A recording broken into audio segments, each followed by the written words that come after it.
pai le ainga. O se por kalame tātou te fitu wha iai le telo mta upu o ngā, a wale ati na e o tātou ainga. O lo fina ngalo e tā ua whaatasi me so mātou manatu. E fisosoani lea a wāse lumana i manuia o tātou ainga maloto I whale. Manatua le por kalame te Tepa le ainga whaatasi mau e te fuimona makathi. Ia so lua vai esta I tasi nei le sifulu le tai au. I lunga le Radio Samoa, sifuli mai vitolu a mo.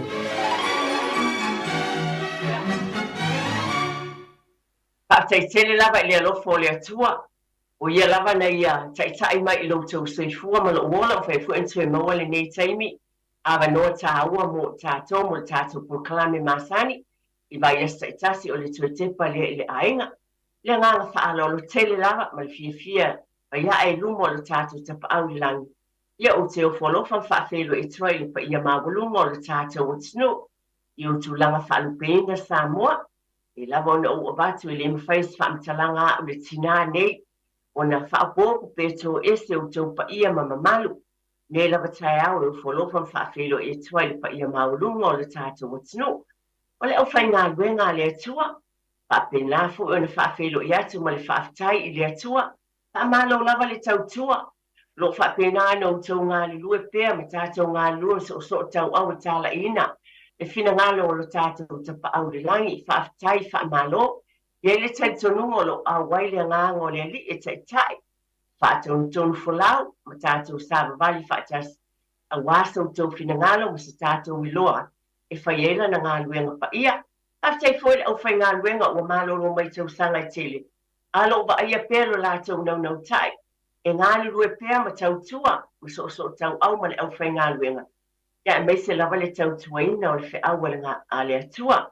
Haftai tele lava ia te utou, pa malo lava.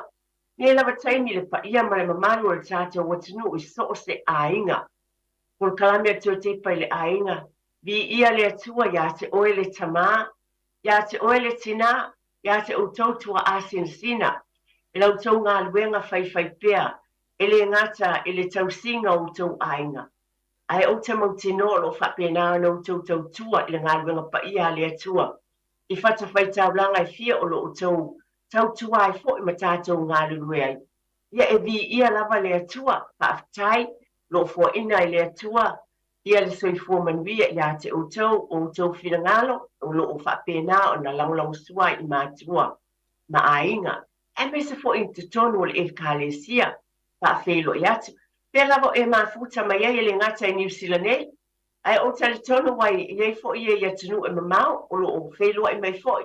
Whai mai o lo o mata mai foi ma whaafonga mai. Sila mai. Ia o lo iei foi se ao ngā mo I lato. O se whawhangu foi. Mo I lato e whaatupu manatu foi. I o lato foi ai. O lea vi I ai lea li. O le vi inga lava e foi lea I lea tua.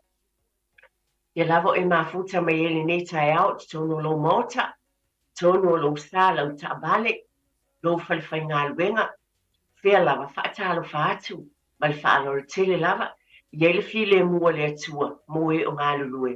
E saunga le mu, iei le to fi le mu o le mātala, o e o ngā lulue lunga o taabale, whea lava o lo ngā lulue ai so se whaliwhai ngā luenga. Iei le alofa o le atua, ia amatamea le ali, tai o ina fo I tiu te mawhaiva I lo nanga le lei, whaatua fo le whaafeluai, male a filo I nei tai au pe lava na abatu. Ie to tele nisi o tātou hainga. O lo ufitia le au pōngisa o lo wala au pa ia le atua e ala na uta ua nei vaenga. I nei por kalame, o nei tā ua I lo ulamona o tātou hainga. O e pele ia te utou maa o foi. E le taimi e wala au wailo tātou matai. Ia e tātou titu atu le li, tātou whaafetai ma manatua. O taimi tāua, o taimi mātango fia na e maua ma tātou maua ma I lātou. A o soifua leo langa nei, le ngātai tono Ekalesia, o ainga, ia o nuu mālala whanga, ai ia tātou te watu, ia manuia whai ngā malanga o tui sauninga, ta pena I le atua, po e whai malanga atu, pe whai malanga mai, tui sauninga so se fuafuanga. Ia tali tono e iei le alofa o le atua I nei mea umalama, ai ia wha maise le atua. Ma iau tufia loi mata malingi. Nei fo I taimi, e lava le ngalo lava ia tea ula u whaafitai, ma le whaafeloa I whaapitoa I business I uma lava. e lava na batu la ngona fia ma le whaafitai. Ona o le manuia ia te utou whaeaina I so se ngā luenga o bisinisi, pa pēnā fo na fia fo I tātou umalama. Ta uni leia I o tātou tangata nu Samoa. Ia whaafitai o whale taavale, whale insinia, so se whale whai ngā luenga whale eletise, tulou lava o io ngā lulua I tonu whale maliu. Kasi ne ngā luenga tāua, tonu whale tusi, tonu whale ofu, la o lo whapena o na whaatau wai. Io o lava fo I fruit shops, wa iei fo I o alwatu lisi tule lisi as, iei fo I nisi, o lo ngā lulua I tonu. O lo o iei a lato fruit shop, o lo ngā lulua e. Whawhetai, whamalo, ngā luenga umalama, so o se pisi nisi. Whawhetai lo tau whaea. E whaamanuia lava, e o I business fo I o whale enga. Ne I catering ina ia, pilato te whatino ina o mea tau mafu. A wāwha I pui ponga o whanau, ai ngai so se tu. Whawhetai tele lava, e se le mātang o fia o tau tua. E whaamanuia le atua ia te o tau umalang. So se ngā luenga, ne ngalo ia tea, ai si la fia le atua. E fia mai lo ainga, I lo fo I ainga. Ona o le manuia o whae nai o tau. Ia e mole e te fo I lau whawhetai o te loa. So o tele lava o nā ialo ma whanau o umala tau suenga. A iei fo I nā ialo ma whanau o na o purkalami a tua Tepa I le ainga. Whawhetai tele lava mātua. Whawhetai le ono sai. O le nātou te ngā lulue o fo I nai mātua o mātua. I le whasosoani I whanau. Ai maise o lātou wa onga. Tūlanga uma pe o na o tau silasila iai. Lo iei nisi a ongo. Nei vai o sa o la awha iei fo I ni lātou. Lau ngā tongi po ni tūlanga whapena. I e whaamanuia le tua. Ai, whawhetai tele lava mai a teau. Por kalame tue te pele ainga o le manuia o ainga I tū umalava. Soifua malo loina. O le manuia I asa whaiso. O le vale lei le vale tamama le tina. O le nofo le lei o mātua ma whanau. O le whaeaina ia o onga. Whawhetai tele to tele o tau wala ma tātou whanau. Na whaewina ia lātou te kiri mai universite ne tau sanga. O mea le lei uma ia o te abatu lava le netai au. Ona o le whawhetai, ona o lo tau tua mātua. Pela wana o abatu, e tasi ale tai au, o le ala lea, o te tau mawhai ai, o te toe whaamanatu atu ma abatu, e neiva lava porkalami, tue Tepa I le ainga. Ia vi ia lea li I mātua iau tau ngā luenga le lei uma lava. Nā e te ala whai. Whanunga I lea tai au, nisi o taimi ua vai, ai peta I ane o lo e nofo I lunga ma lo wha malosi. Nisi o taimi ia e whapena e whainga tā alo ma whanau. Ai whawhataile o nusai. Manuia o ngā nai whanau. Nisi fo lo whia ngai pia masuenga. Ia, pe lama o tūlanga māsani o tautonu. O tātou tangata anu Samoa. E whala o e tele le tātou te talo. E le whapito manu I a tasi I tātou te talo na o tātou lava ainga. Ai tātou te talo fo I moisi ainga, moisi mātua. Maisi whanau I a manuia whawhetai I lau te talo. Nei tai au e ofo alo whātou ma le whawhetai tele lava I lau awai mai I le neipur kalami. O le upo mai le whiompa I a le atua mo lau ainga ma lau fo I ainga. O lo maua le tusi a kalatia o lona mata o kue lima, al fai upo luasu ma le lua, ma luasu ma le tolu. O se upo o tau si la fia ana o tau whamanatu atu. O asase nei foi tau, o lo whapena o na iei le te leo leo ngā, mo lo ainga ma lo ainga I asa whaiso.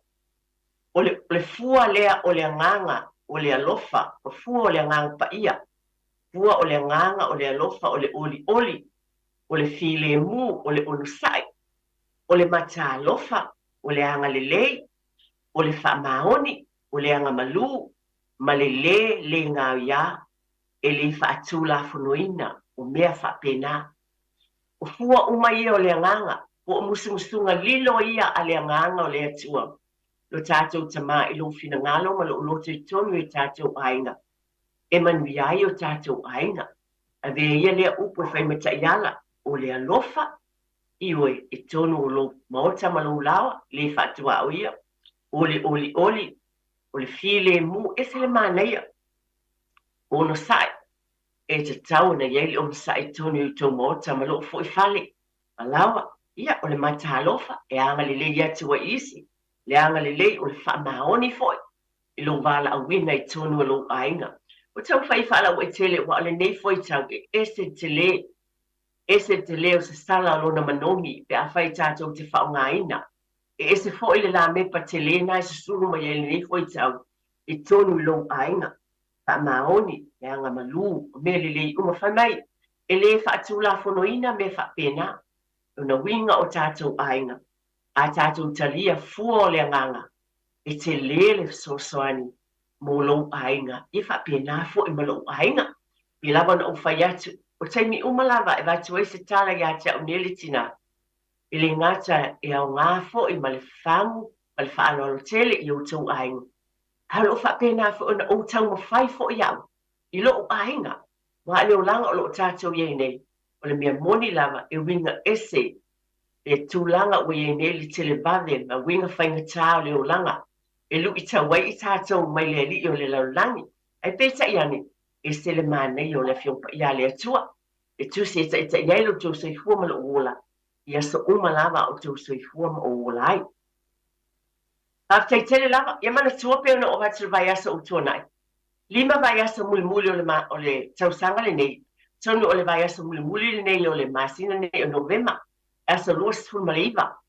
E lea la, peo na o tau sila fia, lea na avatura o tala, o amatai o swafa uma o e vala o mai tatou pokalani. E tuina o tau swafa I tatou sei. E 5 tatou mea alofa. 5 tatou mea alofa e te pena ina. O le afa pena lea. O na se ina tatou mea alofa ia. I le aso muli lava o te sema le aso luas fulu. A le io o Krisimasi. Na winga, na mai a le vai aso ntuana iatu. To 5 I la taupe o na iai. Ia neta a tonina, Luisa, le au masiolo. La tau ia le ua iai. Ia ai mo le nei vai aso le aso luas fumaleiva. Vai aso o mo le aso ono sfulu tono ma luas fulu. O aso ia o e umo le avala au mai. To uina o tau swafa I tātou se. Sa pena ina tua te pai le ainga o se mea alofa tupe. Tai se lau tā la. Ia e maise o ni ato foi o la iei foi nai wha manuianga. Bea foi peo na utau sila fia o ngā mo le kiwisimat. La wha pena o na. Sa pena ina. E le tātou pol kalame le nei. Mo utau ainga. Ai amata atu. Peo na amataina le vai asa o tuanai. Iei foi le nei asa o e vala o mai le tātou pol kalame po nisi o vaenga o la. Tātou tala noa iai. Ia le afa pena na tuina o tau swafa I tātou se I lea peo na o tāua. E lua vaenga o mai tātou tala noa ia ele nei tai au pe whaamanatu I o tātou ainga. O ni whaamanatu, mana tua e vatu malo whaana lo tele lava I lo tau pa ia mane mamalu. O nisi o vaenga o te tuwhai nātu, o lau tau whaasoa mai, o lou lava whina ngalo. Mai se whawhangu mai ia te oe awale manuia o tātou ainga. E whapena fo I a te au sa u fo I whangu a wa le winga tonu lea o por kalame a tātou ainga nei. O nei vai tau, wa owi loa, wa tā ua le to telo tangata, wa tele le tau wa tā le soifuanga. O lea ua wa aia ma u whapena o na tau tala I le tele o ainga. O whainga tā, o te tongi o whale, o le tau o mea ai, o tūlanga umalama, o le pili o le mōli, o nisi o tūlanga o le vai, o vaenga uma, o nisi o elo tongina mō kesi, nisi o tongina whale, o whainga tā lea, I leo langa lo sabalinga, o lo o tātou ye nei tonu o tātou ainga. O le fasili la o te abatu le nei tā le leifo le amai a tonu e whaafonga mai fo nisi. Pia mai fo I sautou whaasoma se fisosoani, I sautou finangalo. Ona o le nei taimi le tele o tūlanga ia, o lo o tau mawhai e ainga, a wā le manuia ma le fia o ainga, o le si fo I le vaenga. E alai o na tele fite ina inga, ma le fia I tonu ainga, ma o I lava ina, iei o taua e misanga po tūlanga, pe a le lava le whaasoa ma tūlanga whapena. E a le fasili nei tai au.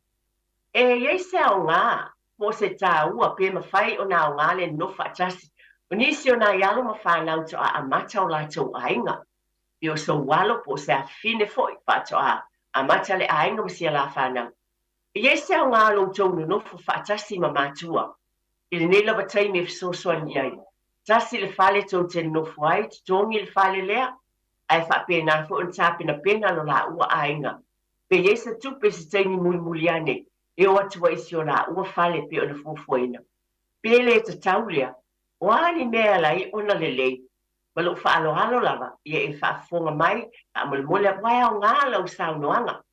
Pe yesa au ngā lea vaenga o lo tau nunofa whaatasi, e whasosoani atuai I whanau, I nei vai taini. Ia, po le tu, pe se tu tā wale o te abatue na sa pola sanga, I lo ulea la ngona pe na whaatati atu.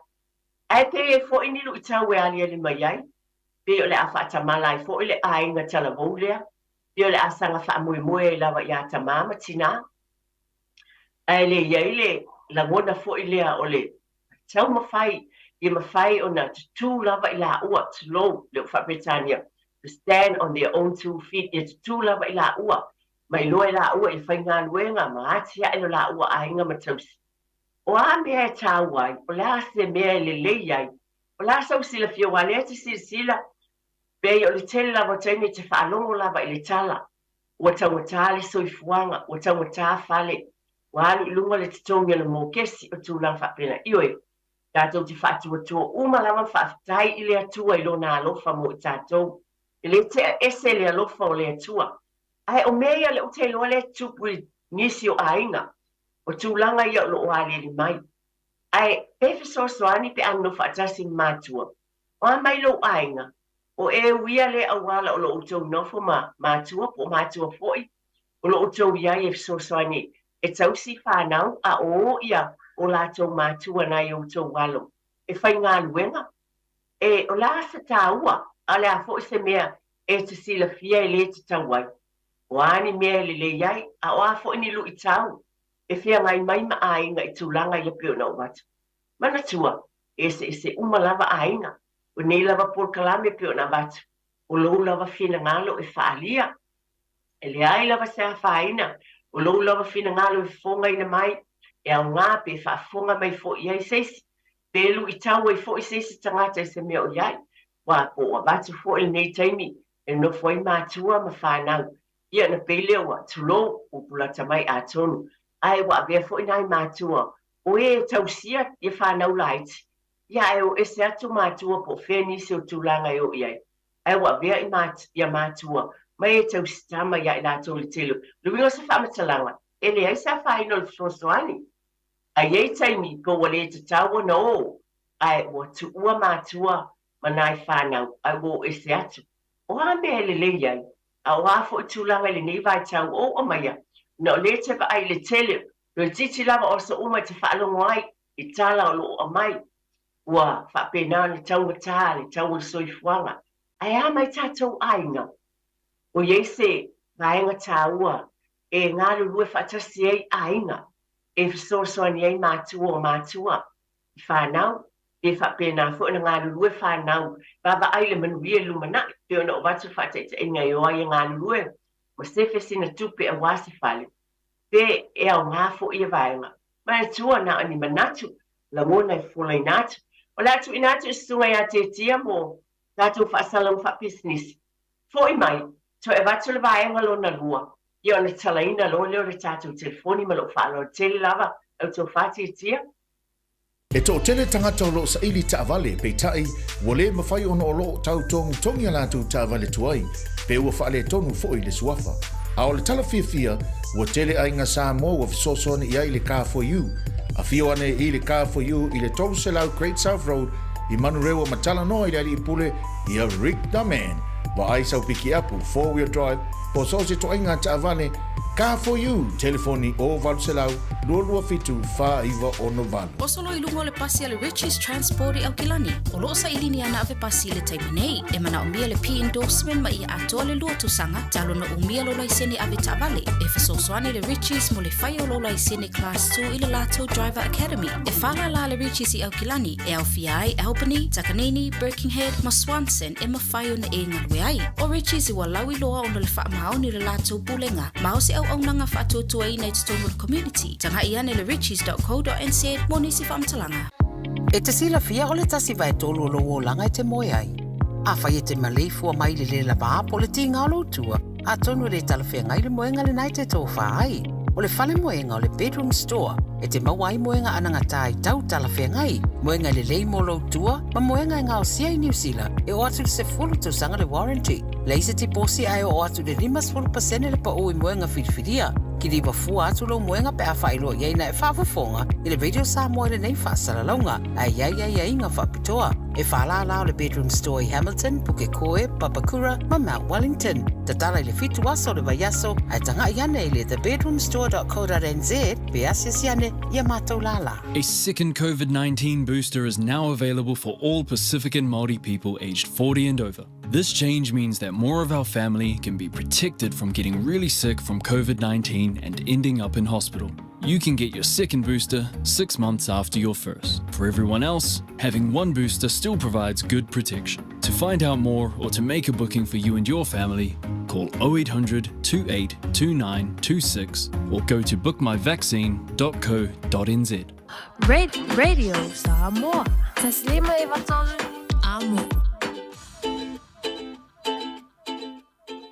Ka poponga tato pokalame o te pele ainga na o fonga ina te se vaenga mua e whauna i whaasoa mai ai pe o na watu pe te taua no whaatasi mātua mso soani whanau pe tauna tu ina pe ila tō no nei taimo telefo i pe o na utou sila pa fonga iai ia o tūlanga pe o na yele swing o leo langa i nei vai tau ai mole manuia o tato ainga o lo tau mwhai pia e sau fina ngalo i lea vaenga taua mana sua o lo swafa ai bala o mai whalia sau finangalo e alu le se. Lima tātou me alofa e whatinoina le seina le aso luas fulu o te sema o se tupe se lau tāla ia e maisi o nisi o nai me alofa mo le kirisimasi. O le vaenga lona lua o te abatu. A tonu e le pia le abatu o te loa iei o tātou ainga. Nana e tufa mai lava e oe sau finangalo. So tele o tātou ainga e tonu New Zealand nei. E lava mea tō tino ainga o nisi o iei o lātou fale. O lātou whanua o tūlanga whapena, e fo i la lātou whanau o lātou whinangalo.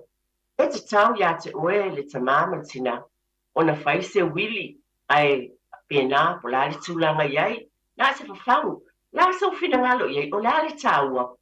O lāri tāua e tau na whai se wili o le te māmatina, e te uai le whanau, wa o mea tō tino, o le whare a whai tō tōru pe tō whalau whanau, e whai se wile tu inati a te lato, pa pena ona o ati fo i tūlanga whale malo. E pewa, nana o avatu lava nei taimi, i tonu lava i lo ainga. La so finangalo i elea vaenga, e tāua le te tāua na whai. Pele ai e tua i pea ao le taimi. Nā le finangalo le atua i ate ulua, e pule tamaitia po le ale, tūlanga iei o lato, pe o mea tō tino o tu inati i ate lato. La so finangalo i lea vaenga. E me se fo se tasi o vaenga, o te abatu vaenga. E whape pe a whai o iese tamawhai. O iese tamawhai na vai tamaina mai e mātua. E leo se atono o nātou sila fia, e leo se alo, o se tama na whana wina mai. E o se tamawhai na vavae mai lava tua ina malo matua. A o ti lava e te tono le ainga. Ma o mai ei man no whaatasi e tono le ainga. Pea te tau foi o na iei o ie te tono o nei vaenga. E se ai le iai o na whatinoina o nei vaenga uma. Ai po le afo e se tūlanga ia te oe e te tali tonu e le ai se vaenga. E tu uatuatu ia te lātou te i loa lava i lātou le mea te tau na whai. A tono nai mea ia o mai le ne tau. Mana tua e lou lava finangalo o le tātou whitu wha inga. O lo finangalo o lo fola sia mai. A tono fo i whatupu manatu. O ni whawhangu le ia i tātou o mea te tau o na whaatinoina. A wāfo ini si mea wa le te whaafonga fwoi. E ona e sila fia fwoi tātou o tinu i sam. Ia, le iei tūlanga. Ni si te tono o tātou o tinu. Tūlanga pe o ne e whaamisinonga. Ona tūlanga ia i wili matulanga. O mana tuai, la so finangalo iai. Tātou te leo e tū whalma a lo o langona. O hea mai o e ta mamatina. O la so finangalo. E te tauna. Pau lava le langona e te fia whai se wili tu ele whanau. Ai se ai te mana tuai e le leile tūlanga. A whai fo i le ai. Ai se ai te mana e te fia i tu upea i a te ilatou. E au ngalo, fina ngalo. Pa tai o wahenga i e lua pe ona ua watu. Pa la au mai, ne o tala tātou telefoni. Tolu fitu tasi lima i watolu. Pa alima e sau fina ngalo e tātou wahenga i e lua ua watu. Mole nei fo'i vai aso. Talo falava. Eki. Ia. Alo? Se fa Talo mole fa. fa mole a fa Cecilia ki o fale kua. O kanga ka ianga wala wa kurva ia so le ko mawangi avangoa. Ia, ai longa ye sa faina, faina mai lo fina ngalo le fo ye lo swafa. Le sa faina fai mai pelo fina ngalo le mata upu. A le o ye lo swafa. O ia. Ai mana o e tula ba no. Se le a le wingo lo tala. A ta ua lo, mana tu foi. E ta ua fina ngalo o le mele lo fia mawatu. O le ta ua lo fina ngalo le mata upu. Tu lo la ba ta te ia sa to fai nga me alo fa, ma lo fa lo tele. Ai ese ta ua lo fina ngalo ta to ta upu. Pa te tele lava. Ia fa kaya mo le avangoa. Ole makaha upu mua nga e fa kakau ole a fo ile makaha upu mua nga mai e oi. Ia, tina o ele suafa le fa mole. O Luisa, ia a tonu pero winga na la utala ona o tato por kalame e yele taimi fo ile lo fia fa nga ina i titi o tato taimi to lo sfulu 5 minute ai a tonu mo lo fa lo tele lava ia ala ato aba tu nei taimi o to fonga ina to lo ye fo ni si a tonu yeson finanga mo lo fa lo tele lava ai Luisa ia o le tulanga le pe ta o le no fa tasi o matu fa na pe tau fu na fai se wili pe a fai yeso fale mo la whanau e se aia la iona le lei ta mole ia ole vaenga longa lua la le nga o ke au ai le mea lea le a fo inge a fa pe o umakua e ka kaunga fai se wili a mako uma nga wa mesen mai ye o e male kamai kikili liu ia ke wa ia malo uma fau a fai la sa kausi kamai kikili liu i o umakua e ka kaunga o uma fa kasi uma mako wa ia isi fa nga wele fia ai e ye isi kamai kele manga o fa pe e angore kama fai a ia ke wa ia malo uloa malo mangako o ke manga o e alu uma mako mar kamai kiki fai lea angane sa kausi mako makua o le ale mea e maua mako ke vai inga o le wili lea mako makua e o foi aka ko ele o ngakala i mea io fale kako insua fo ia ia insua ia wa umanga fai o e a e maliu o ia wili ia ilau insua ia o isi mea nga e kaunga wili lau whangau wale wa ia mea e kaunga kusikusia o aile kenge o aile kama lau aile ku uilalo le insua a e maliu ele ko yeise se ko yo mai ko vete si mai nga ka nga kala wa ku ua ia ilalo lau whangau ili ku la ai tele la balu isa after tele la molo fina ngalo after tele la mua e kile o ke koi avaku le mea fo ila le o le ola fa kusa le o langa le ka ko ke ola ile makiva mane a fai o le ale mea ua e maua fa kai le ku o nga ua e maua se mea ai a wa ke le ka ko e ke va ai ku lo ai ilo next door fa ka le fo wili e asosi lo o le ale mea fa ke ya Palia lava lo fina ngalo Luisa lo fa lo tele lava ya tu na le afaina ya tu no no le ese fo le na vaenga pe o vaenga na sa va twista to por kalame ai malo fa lo tele lava nene isala lau tele atu la tato por kalame ai tu lo mai pela mal fa lo ia vaenga ye lu va tu ne tai au ai fa tele e moni au na vaenga na fo na vaenga ia va tu tato por kalame isi o taimi fa tele lava tina anu ia lava lo waso ia tai ia talo fa lava talofa ia talofa o le smafa me lo fa lo tele lava o Tony ia o le i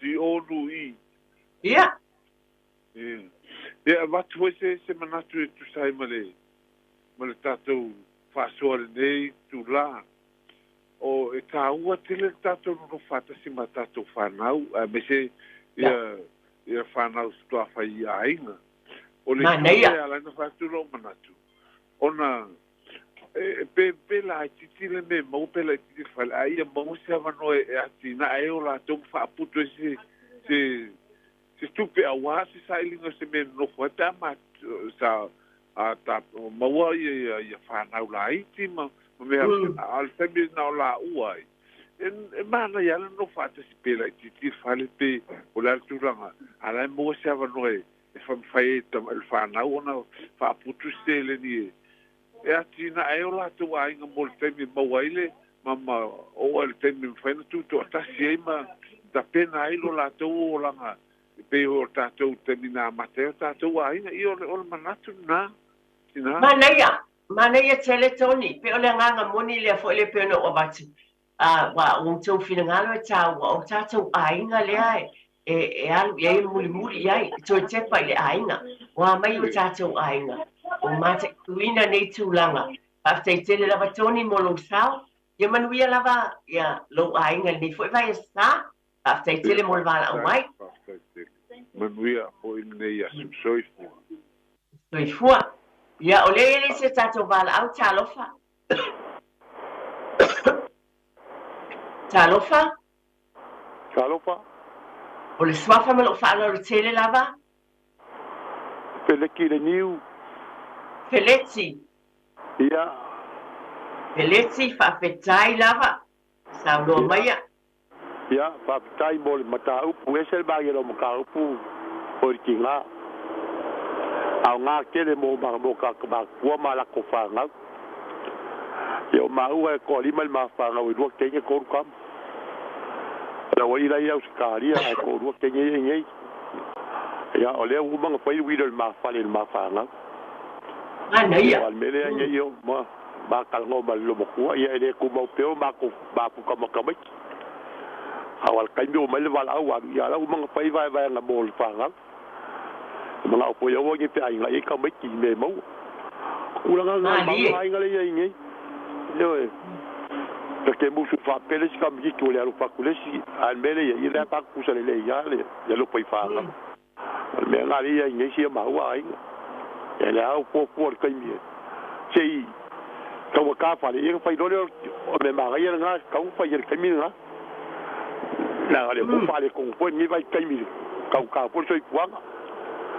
Vai a vor kai miaro no ala kau pa kau ia mai kai mio so. Ale bo. Mana ole la fa tau na tu fa le e so fua. Le pare ko vai kai mi ngai ar kai pole le kai ia o so no ia o so lo pa ia. Ia pa mo la bangoa. Manguia la o ko tua. Partei tele lava feleti, partei tele lava mulvala. O mai mana ia tele lau. Sau nga wa mele va ai mamau ia ainga. Yo le ala leo o manatu wai. To e ba tu foi. Li pa ia mal mamalu o tatou ainga. O la lava lo fina ngalo lo sau nga. Ia mana ia tele. Ba tele lau makau, se lau pasenge lau fa ngulunga kulkaya lau makau por kinga. Fa ku ma fo ia ko fa se kua. Manguir ngawela. Te fuia fileti, manuel vai aso. Ia fa te tele man tole talaina tato telefoni. Pa filo ia tato vala au talo falava.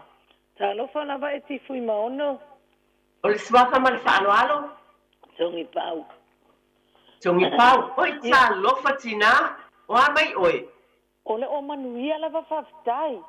Wa leva o tele o te whalongo e lo siu fonga. Ioe, ta te fiu fo isi tei me su e atu so tawa noe le maua. Awa ta fia le tae au o whalongo atu fo iwa e sau noa mai le matango o fio le au pol kalame le tae au. Ma alo le soi fua manuia ia te oe wharitua. Aftai tele lava tongi pau sau noa ia. Ia, o le tu mua lava o te fia whaasoa atu ai. O lena e tāua, pe tāua le nonofo whaatasi o mātua ma lātou whanau. Ia te au lava ia, e tāua, pe a whaapea, e a foie, e o se unu ngā li fo i lea whato a tina e se ainga. Ia, e mawhaila na au mai tau te nonofo whaatasi, e te lua whau tua iai, I me te tau na whai e manui ai lo la ua ainga. Ma fe soa soani fo i ai. Te iei te whanau e te lua wa aia ai o la ua whai ngā ruenga e tau ma whai ai. E ati na e ainga. Ma maua so la ua whale e o no whai. Ai le ta le vaenga fo i la le ia ua manui a la tau ua maua ngā ruenga. Ua maua la tau whale no whai. E le ta ua la le vaenga na ai tāua ia te au, le vaenga lea whatoa whapepe mana whaipoipo, e tāua tele lana wai te rua watu, ele whautuanga, ia mawhesoa soani atu ia i ne te tau na tina e eise o la ua a inga. Ia o le vaenga muamuana pe ona o whanongolonga atu i lau Polokalame. O le vaenga e lua, o nai te whapea mai, pe whawhewhea se wili foile le a whapea o ua mātua, a lai e se mā wili. E mawhai la na mā vai al mā whanau. A o iai fo i ma se tamaititi whai, Ia te au, e mawhai. A whapea lava e te lua malilie ma le lo matua, e vai le lua wili, le lua whanau, a wae. O le soifuanga nei tātou te ia, i tātou te le mai loa le finangalo le ali. Ia, e mawhai lao na vai. Ai a whapea o le lua tama whai. E te taula na whapea o se tama fo, i le ua umana le liu whanpula fono. Awane i te iwa whai atu e lea bea aia, e le tamatiti lea ai le liu whanpula fono. Whapea mai lo leo lua whanau mo. E le tatauna na la bea i le tamatiti la ngalai le liu whanpula fono. Ia wale fo ina pe o tatou whanongo si Samoa i le mele tupu mai i le wili fo i ale tamale. Ia o le si mea e ti o te sosone tuai. E ala na tātou ala langa te mine i whamai. Wa taunga tā soi fuanga. Wa taunga tā ama. Ona ole le lei o le whaasoa. Paketi. E mana tua fo e tātou. E au mai no le totongi muatu e se totongi o le whale. Po a mapea hoe o le furuai, o le whale, o mea ai, o a matu ai ngā pili. E mua lava ona e whaasoa iai. O le mea sotoe. Ia o le mea na te whaasoa ina mo le mea ai, pe ave teu, a wai e le fitai mea, e whaaputu a e tangotu ma te le. Ia, o le mea, malesi mea, fo ile i si tangata na e whapea me le, lava whaasoa. O le malosi o le inu o le ava malosi. Tongi pau pe lava ona o babatu. E o le tātou whaasua lava i tono tātou Polokalame. Ia malo whaarolo tele lava. E a mai lava lo fina ngalo. Whapetā lava e ti fui maono. Ia whaamanuia le atua ia te o nei asa man Polokalame. Whaftai tele lava tina. Ia lava le li, whaftai lo sao. Mana ia tele whaasua si o tātou tina matua. Neia, mai le tupe whaasoa, mai le spuluai, tongi whale o mea uma, ia o whautuanga le leia wha, tina mātutua o longo ina mai foi, ia te tātou whaftai tele lava mō whina ngalo, ia, o leo e lisi tātou wala au talo whalava. Talo whatu e ti. Swafa mai whaalora tele.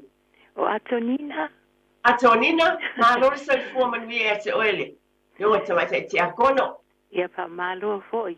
E le sta ua ia te au ia mea alofa. Ai fia watu pesa o langona i tu sa foi o le Polokalame e ti malo lava. Ia te au la ia le fisili mua pe te tau na nofo mātua ma whanau. Ia te au ia o te au ai le mele o le nofo atasi. Ina ia lofo i whanau o na sefele tupe. A wha ia e ratou ainga. Ia na o ratou e atina e ratou ainga.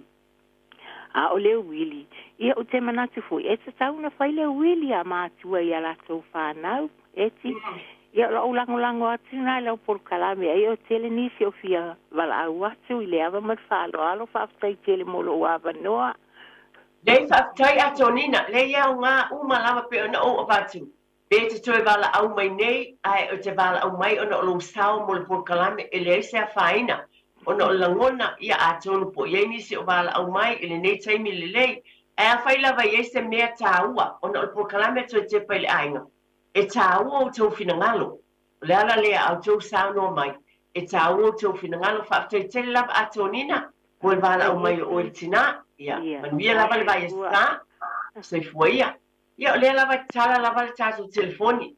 Ia o lea eli se tātou wala au whaftai.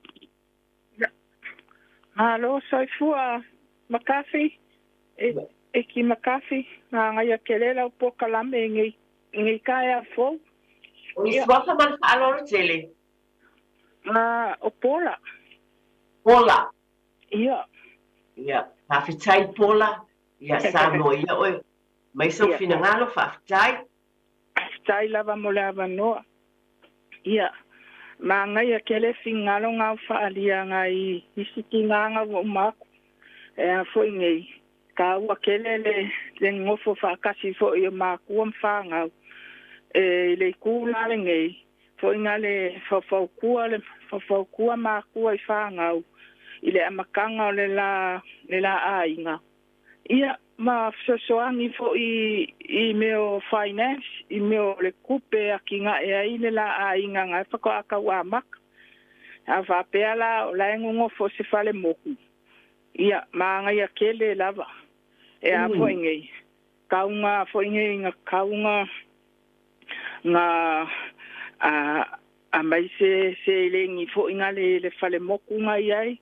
Po, koe ave refinance, ai se fale o whange o siau whangau lea. Ia, nga whainga rue ngā leo la ua ma kongi mai le mo kesi lea ngā awaku kongi mai le kupele ngā whaere mo kesi ngā lo fale.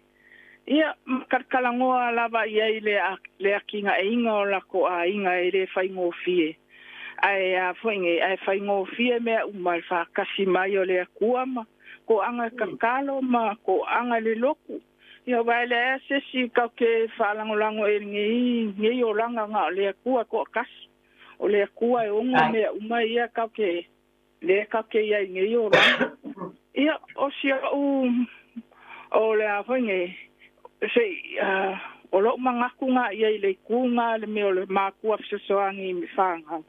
Ia koe kaliu mai le mele o le a whainge o le inge o le wili ka ua kele ngā ngofo lei la lo le makua ma lako whanga u whaile lako plan ala alfinga le li i lako makua ia vai lua kukusa le lei awange kele lesi ala kiki lesi ia wa mea ngā femisa ia i fo i whanga ia o sia o whaapopo aku lea la maka upu ngei kai a fo. Ia whaamangui a lava lea kua i ake o le whale kua. Mai se fo i le ai ngāli i mare ngofo alo. Ia e ora fo i lo ngei kanga kai le suafa Yesu. Amene. Ia, whaaptaitele lava pola. Whaaptaitele lava i le saunoa ngā o le tina. Mana i fo i lau folosanga. Mai se lau finangalo pe lava na vasu le nepur kalame. E tāua mau tau finangalo. O le ala lea e tāua le tala o le telefoni. Pe lava na o vatu whaali mai lava. Atono whaafonga mai fo i seisi. E le o tāu iai tulonga le whaalolo sa finangalo. E le vaenga. Ia atono fo i e whafange. Tono fo i se mea. I whaatepa i e mwhape. Ia o walato le whaia le mea lea. O wa e iei mea fo i e. E lu i tāu wai. Nisi o whaafi tāu ni le mai. Ia e au ngā le wala au mai. Ma tufa mai. O tau finangalo fitufa iei mo le lei. To Tepa i le tātou Aiga. A teitele lava pola, manuia lava le nei aso le alofo le atua. Ia, whapenga fo i oi wharekua ma le Aingari. Ia whaasoi fua. Ile lava. Ia soi fua. Ia, manei e se le fina ngalo ia o whaalia. E se le manei. O te le lope o to iese sia tātou wala au. Ale ai. Ia, manei e se le. Peo na funga ina mai e la tau umanei o fina ngalo whaalia. Pea ona abatu, o le whanau ta inga. Ina ia soe whawhangu i o tātou Aiga. Wai ese lava la ngona. Iei fo inisi pe ona whaalia e au ngā, e no whaatasiai, ma fuai, e langolango tuai mātua, ina ialo ma whanau, toa amataina o lātou Aiga. Saba bali whaatasi, i le fo i ia o o tuali ta mama tina. Manei a tele. Manei fo i tūlanga ia pe ona sa ua. Ia tapena le wili, ia me so nisi o finangalo. Ia na ta ua taupia ona iei le tamawhai. Ia mana ia fo le whamanatu o nisi o finangalo. Le saulo mai. Ia ele le na vai tamaina whaatula fono. Ia nei mea uma. O le na tātou whaatala noa ina lava i tātou. Ai atou no fisilinia e o ngā lulua i le tūla fono. Mea uma. Ai e lava i finangalo o le Aiga ia. O le mea moni lava ia wa ese lava Aiga. O isi fo i Aiga, pe o le tama whai lava, e le i vai tama ina wha atu la fono a seo, tautua i tutono le Aiga, ia e pe ta ua lava o le whanau. Mai lunga lava le malienga a le mātua ia, ai ese lava pe ona o batu. E mātango fie tau fina ngalo, mea uma lava o tau sānoa ma ia le nei aso pe ona batu tātou pokalami. E toi whaatepa i tonu o tātou ainga, pa manatu o nisi o tāua, ma le mātango fifo e leolanga o le ainga Samoa. Ma nei tele le nganga le o te pui natu. O le alofa whaamatua, i le vā ma le whanau. E iei pēr mātua i teimi uma mo le whanau. Mai se inai urungali i talabo whato āti na e o lātou ainga. O le whanau nau ta inga i o le mātango fia lea o tātou. E le whapeo se talane la o tala. Ai matua ese o te loto o tele ia o o papalang. O nisi e whapea ele i fia tausanga ai mana o ese mai le ainga. E telefoi e le whapeo whapni au te loe to telefoi o lātou. Ia pe tu o lātou ainga. Ia ieno no whama lātou mātua. Ai pe o te lo o tātou Samoa. E ese lava foi le alolofa o mātua i whanau. Ai pule lava pe o nau o matu. E ia te o tau lava ia le fina ngalo, le tamama, le tina, ma le vāno foi, ma le whanau, le tāpenanga o ainga. Ai paule me o lo o mai tau watu. E le motusia le alofa. O le mea le tasi lea mea ia i tātou mātua, ma le tātou wanganu u wha Samoa ma le soifuani. O le alofa. Ia ai atonu foi o nisi o taimi e tau foi pe ona o watu. O nisi foi i ele poto ma le atamai, i si foi pe ona tula i mai nisi o ainga. Ia wana no foi la foi nisi ia mwhapena o nai tua asinsina.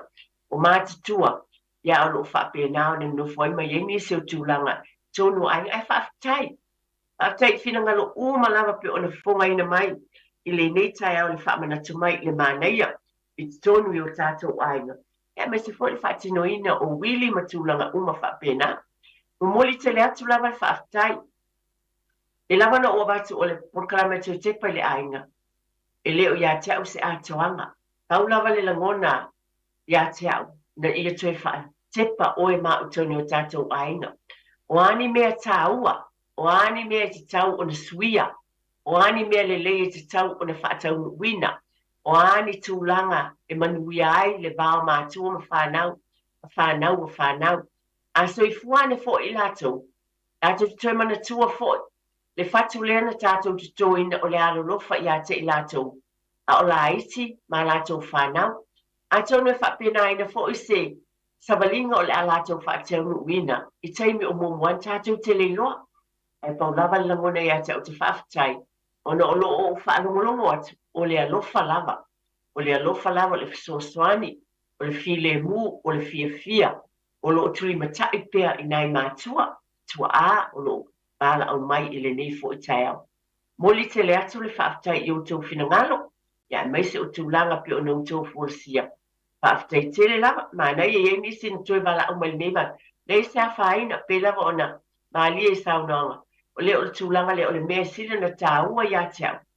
O lo fina ngalo, o lo au mai te tonu le porkalame, a wai te fisosoani I lisi tangata, ai o suafa uma pe ona, o moli mai le nei fo I aso, pe o ato nina malu isa uai, le wa ye o la suafa I tonu, a o toni, feleti, tongi pau, ia mapola, o ila toni e to fa, o fa o popo ato o la to suafa ye ia, o lo iai mai vai aso o tuana iatu, toni, feleti, tongi pau, pola, o la tau nei le ufa popo te ia o to aiva iai I tātou, pe la wana avatu.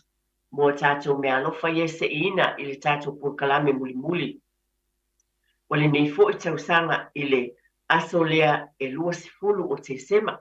Ai whaftai tele lava, pe la wana o avatu, tau longo, nei vai asa o le upo le atua mo lo ainga, o le fua o le anganga, o le upo mo lo ainga, ma le ainga fo I o etia, lo mau le kalatia 5, tau, fai upo e lusi ma le lua ma le lusi ma le tolu. O le fua o le anganga, o le alofa, o le oli, o le file mu, o le onusai, o le mata alofa, o le anga le lei, o le wha maoni, o le anga malu, ma le ngau ia, e le wha atula fonoina, mea wha pena, e se le maneia. a fai iei nei mea uma tātou tuli mataina. E mususunga lea lea nganga pa ia, I lo ainga ma lo ainga, o fua ia o lea nganga. Tali tonu mai iei taimi, e soswani ia te oe, e le ngata I lo lava ainga. O lau e kāle sia, o lau ngā luenga, o wale mea moni lava. O tātou, o tangata mai tonu o tātou ainga. A iei mea lu I taua I tātou, le si o manga lea tātou te iai, tonu e kāle sia, tonu falfai ngā luenga, o wo o e masani, ai ai tātou ma manatua fua o lea nganga, a tonu e fisoswani mo I tātou ia taimi, ai mai se lava, e tu e tepa ai, e te tonu I o tātou ainga. Pa te tele lava mo e na wala au mai o tau whina ngalo mātanga o fie na whongaina, lau te talo I whaamanuia tele lea tua I ate o tau umalanga, mai e foi o lo whaafonga mai, so se tafa lava o le kelope o lo e mafuta mai e, o lau te talo lava, pe o na avasi porkala me umai vai a sate te. A tasi lava se tangata e aia ina lo na whina ngalo. Pe o te esa fisoswani ni porkala me I se mata upu o tala noa iai, ia vi I ai lea li. Pa te tele lava, I lo tau whaafonga ma le tali e ina o tau ni tau mauta malawa, pa te tele fo I lo tau whaatia tia mo le whaatau tia a ina o tāpur kalame, pa manuia lea tu I e pesa o whina ngalo, a wale tau tua ina o le tātou o tinu. I sai me lo na whina ngalo alofa, te iatu lo tau soifua me lo ole nā fo I vai e sa. Ia, tue mawai fo I se whaapoponga o le tue tepa I le ainga, a mo le nei taimi, mana tua, o le atua, o le ali ia o ainga o malava, e soifua ia ma ia manuia,